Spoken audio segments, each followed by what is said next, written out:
Good morning, everybody. I woke up at about 4:30. Seems to be my new normal since time spring forward, fall back. It's too early. 6 would be like a reasonable early person hour. 5 is a little ridiculous. And 4 is super ridiculous. But I also go to sleep super early. I can't help it. It's not. I try and force myself to stay awake late. I don't have the energy. When you're kind of sitting there and all of a sudden your eyes start double crossing, like your vision gets all cockeyed and your system just starts shutting off. That's how I go to sleep. Around 6 or 7 p.m. It was a little later last night because we were at a family gathering. So I didn't quite make my 8 hours of sleep. Oh, sorry. I just took my steroid medication and it leaves a vile taste in my mouth. So it is now, what time is it? Do tell, phone, do tell. Ooh, 7-Eleven. What a coinky dink. I have actually never been to a 7-Eleven. I wasn't going to take OTCs this morning, but I could not. I'm rather disappointed because this Tuesday, and it is now, I don't even know what day it is, Friday. Last time I made it up to 3 shots of my Humira, I didn't need to take OTCs. As the Humira dose increased by the time I made it to my 3rd shot, I really wasn't even using OTCs, and I just didn't think about it till I went off of my Humira injections for surgery for a couple of weeks, and then I noticed how much more I was in significant pain in all of my joints and all throughout my body, from head to toe. It feels like I've been repeatedly punched. It hurts a lot.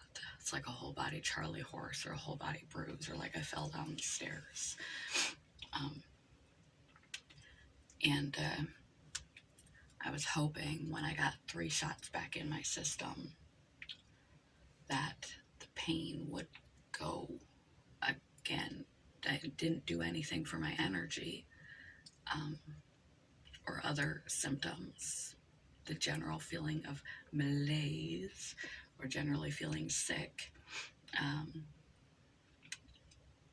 just unwell, brain fog, trouble concentrating and orienting myself, prioritizing my day,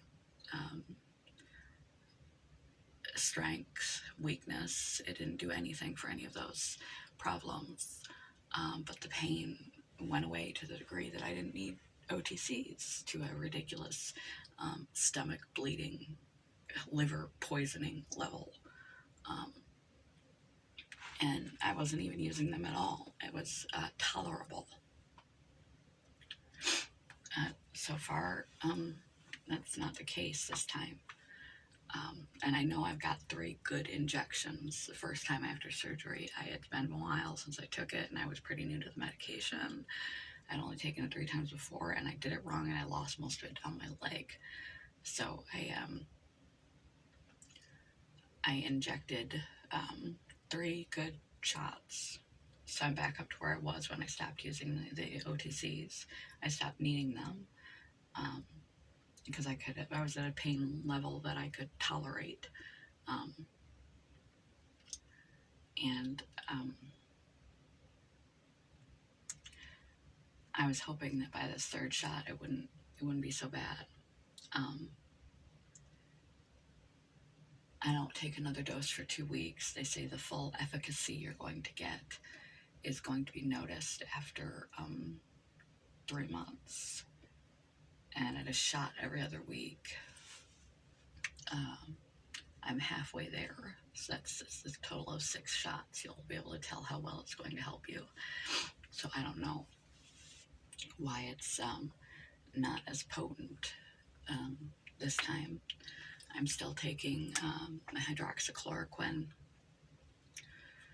although I've never noticed that to do anything. And I need to pick up my antivirals because this whole thing started as a post-viral syndrome. And they're thinking that my immune system is convinced that there is still virus, or that there is still virus in my system, because viruses like Epstein-Barr, etc., can live in your body and stay there. They're learning now COVID can live in your intestines, and they don't know whether it's active or not, but that it remains in your intestines for a long time. I forget how long. But and herpes viruses, shingles viruses, they stay in your spine, nerve, in your spine. And if you're under stress, too much physiological stress, they reactivate. And Epstein-Barr was one of the things that I had when I got so severely sick a couple years ago. Mono, and something else at the same time. And it was just too much for my body, and so they had me on antivirals to try to help thwart my overactive immune system. And they started me for RA on hydroxychloroquine, and I didn't notice it, but I still took it diligently. And a couple of different times they've put me on prednisone and other steroids, and now they have allowed a prescription for when I am in a flare, which is pain, which is my guess of why the 3 shots are not effective. This time I'm assuming that I'm in a flare, and it would just be that much worse without the shot. That's how I'm looking at it. And the other time when I had reached 3 shots, I wasn't in an active flare. I was just in a general level of autoimmune disease symptoms that they're chronic. They don't come and go like you think. Like, when the person is visibly suffering, they're visibly suffering. When they're curled up on the couch reading a book or playing a video game or at their job, or they look fine, that they're not symptomatic, and they are. It's a 24/7 disease, the things that I have going on with me. And so I'm assuming I'm in a flare, but I have a small prescription of prednisone steroids that I can take when I'm in excruciating pain, despite being on both oral medication and biweekly injections of disease-modifying agents. And I've been up for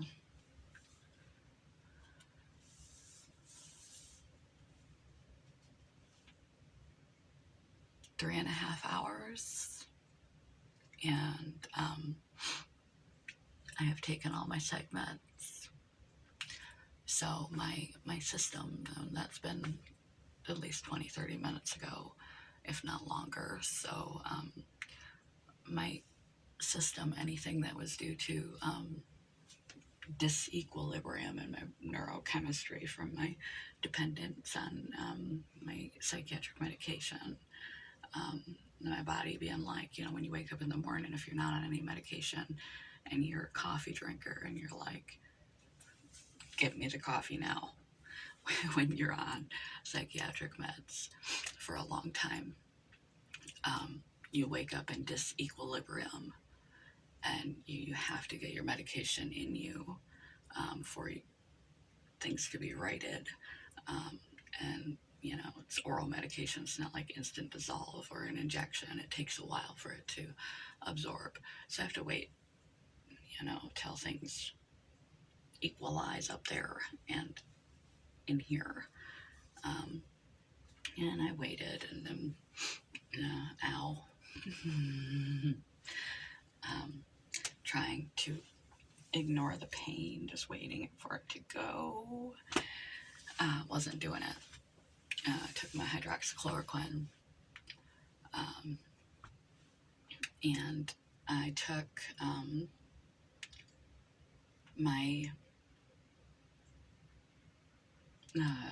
I took some bareback and body, hoping that would be sufficient. That wasn't cutting it enough for me to be functional. The pain was so extreme.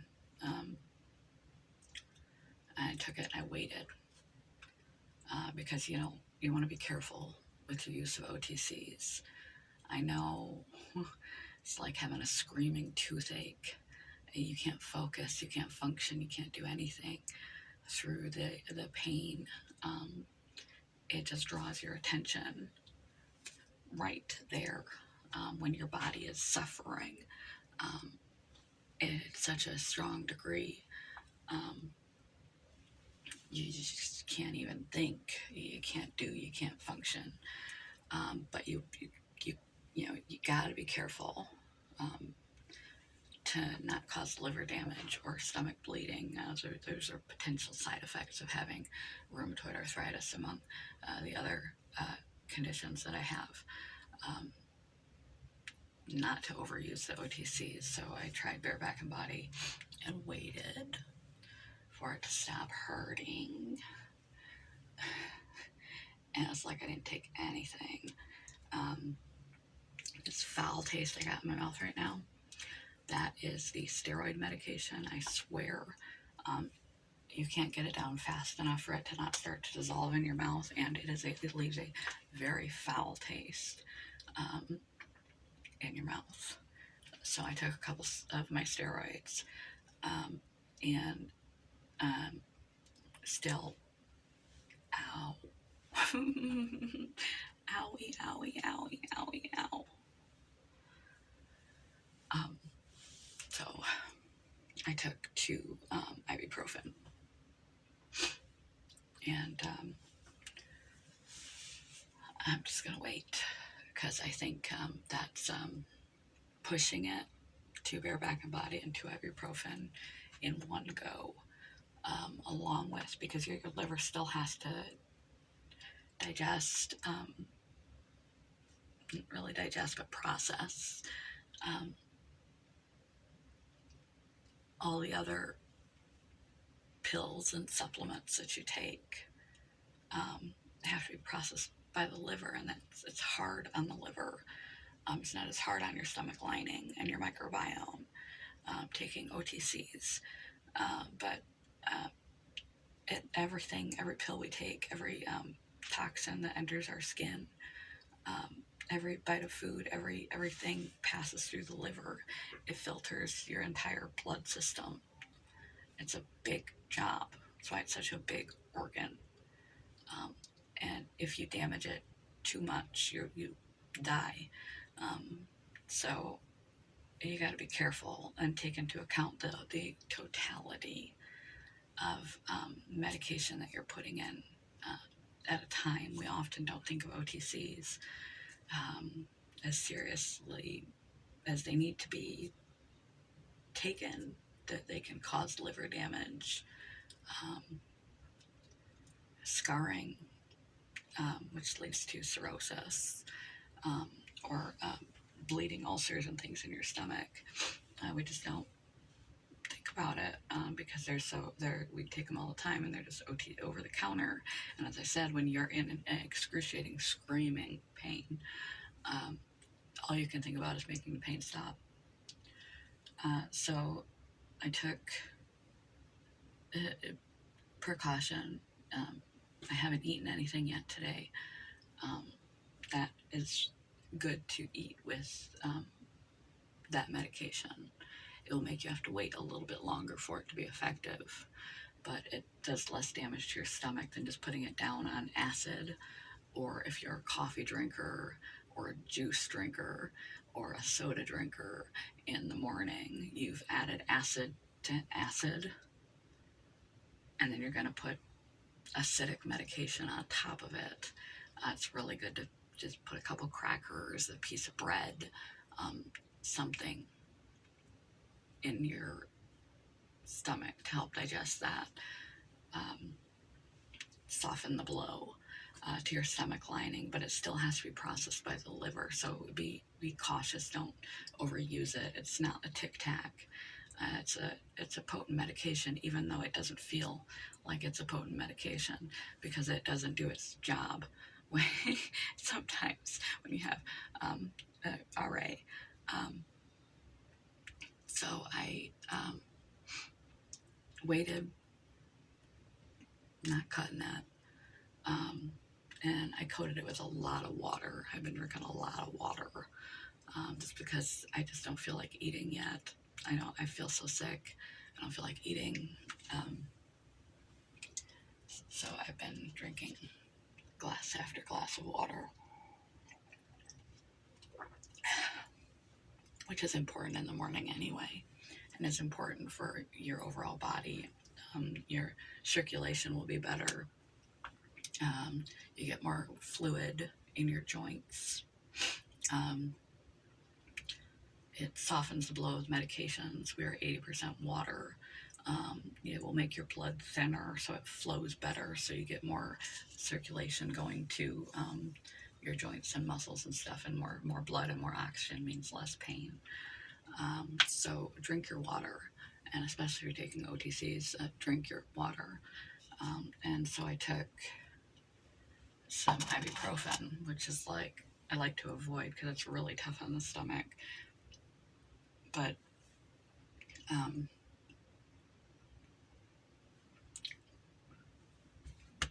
I have to take Tums to counteract all the meds. The OTCs, the first set of OTCs didn't even, it was like nothing. So I took 2 ibuprofen and waited, and nothing. So I took 4 prednisones. Yesterday I took 6, which is the max. It's a very low dose I'm on, and I can take as needed when I'm in a flare, when nothing else is cutting it.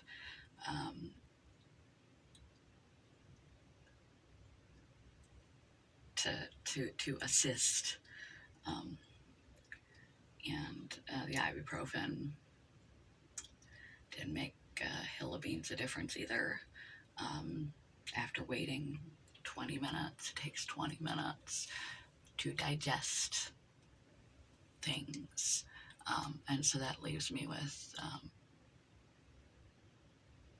2 different types of OTCs, and in really short order. And so I don't like to exceed the suggested limits on them, because they are actually real lethal, potentially lethal medication. And if you have an autoimmune condition or a chronic medical condition, you're going to be on chronic medication for a long time. And depending on what you're doing, you may also be taking supplements.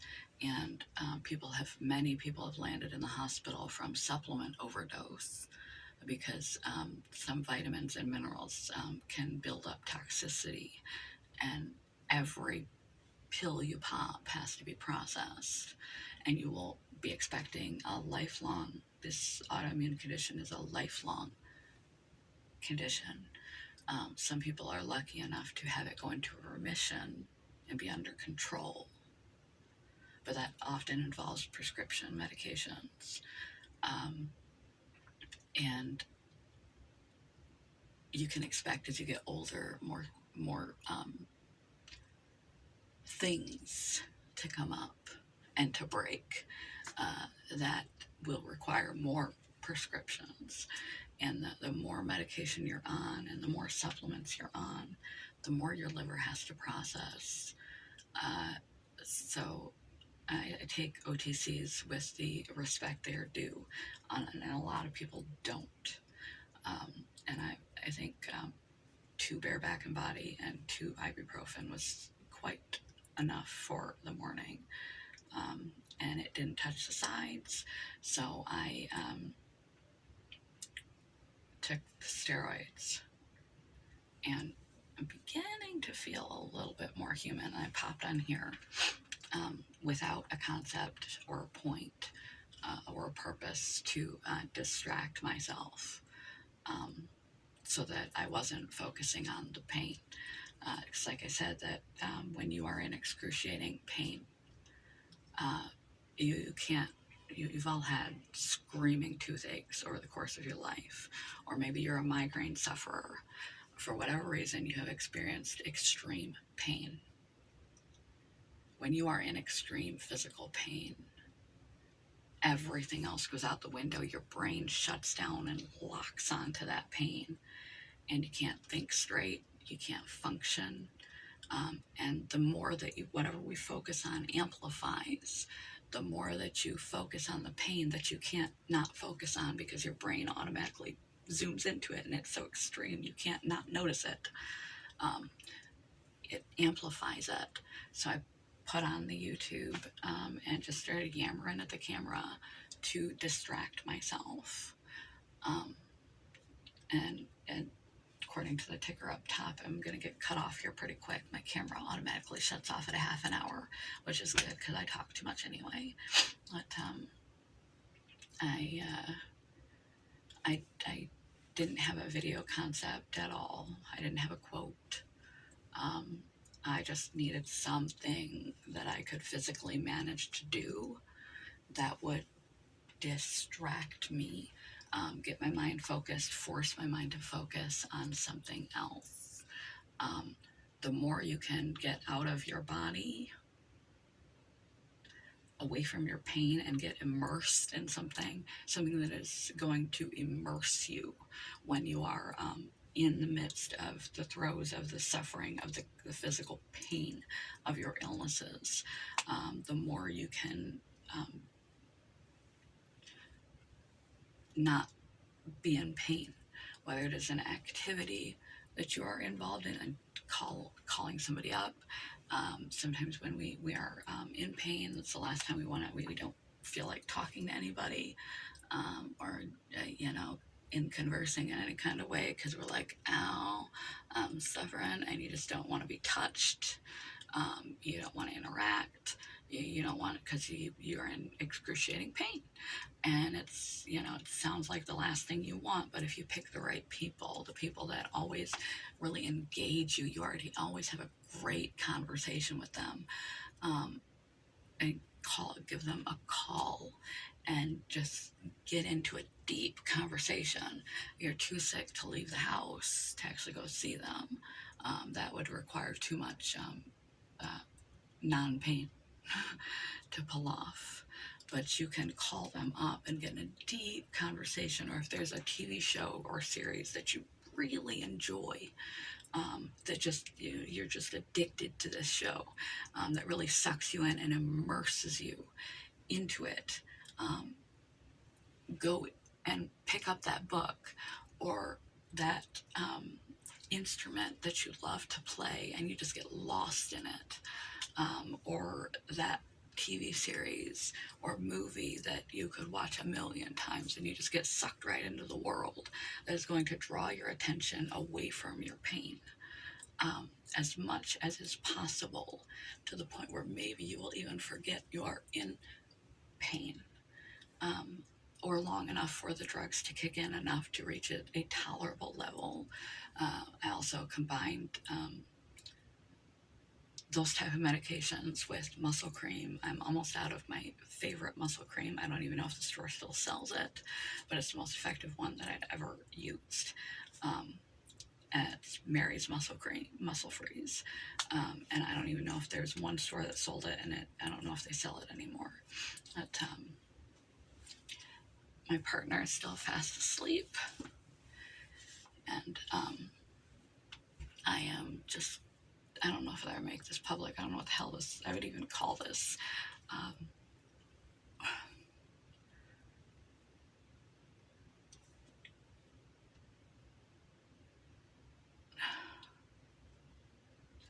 but I'll list below chronic fatigue, fibromyalgia, other playlists. Try opposite action, try distraction.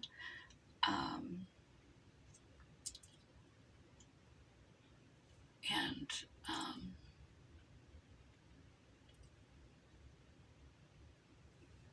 try not to allow your pain to make you act or react or interact with others in a negative fashion, in a bad attitude. It's not their fault. It's not fair that you're suffering, but it's not their fault. And it stresses you out, and it's real hard not to be reactive when you're suffering. Try to be careful with how much meds you're taking. Try to distract yourself. Realize this is a lifelong situation, and as the older you get, the more health problems you will have, the more meds you will be on. Try food first over supplements. If you can get your nutrition clean, organic, mostly vegetable based, protein, healthy fats, avoid sugar, it's inflammatory, and try to get your most of your supplements from food first, so you can limit the amount of pills that you're popping through your liver, is best. And yeah, I think I'm gonna come up with a quote, and I think I'll make a real video. But just shout out to all my other chronic pain people. It's another morning in the life. 4:30. What time are we at now? I'm guessing it's almost 8. 7:38. Seconds go by like hours.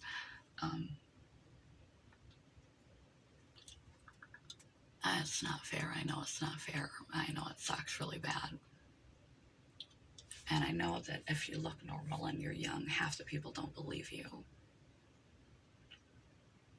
But try to take as good a care of yourself as you can. Not take it out on the world. Take it easy on yourself. Take it easy on the meds. Eat nutritiously. Get good sleep. Exercise as much as is humanly possible, given whatever condition you're dealing with. Try to distract yourself, and you're not alone. Even if no one else in your hemisphere understands you, you're not alone. Seek, like people on the interweb, seek group support from people who understand what living like this is like. And will have compassion in a way that others can't, just like AA or NA for addicts and alcoholics. You can't really understand until you've been there. So find support and validation and understanding in any way that you can. It will help. Good morning, goodbye, peace, joy.